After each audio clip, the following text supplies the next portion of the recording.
Guys, this is my Ninja air fryer. I love this air fryer. I've had it for a few months now. Great for my family when I need to cook stuff in a pinch. Let me show you. Tonight I'm making this salmon. It's fresh salmon I have. I've just added a little bit of olive oil spray to it, and I'm just going to add a little bit of this soy sauce here.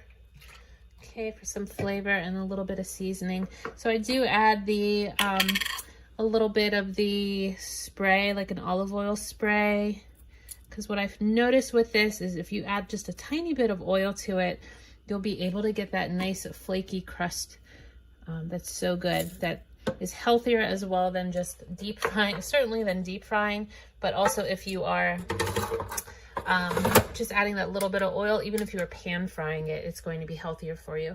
Okay, so I just pressed it onto power. I'm going up here. I like that if I hold the down button on this one, it takes it the whole way down to 1 really quickly.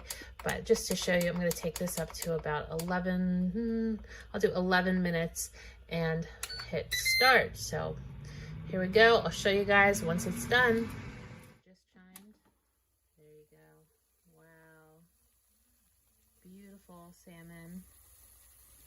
Love that it's all hands-free. And now if I want to just empty it out and put this basket into the dishwasher, I can. Super easy. Love my Ninja air fryer. Look at that. Dinner is served in 10 minutes, and I didn't have to babysit like a hot pot, and I didn't have to heat up my whole kitchen like an oven. It's perfect.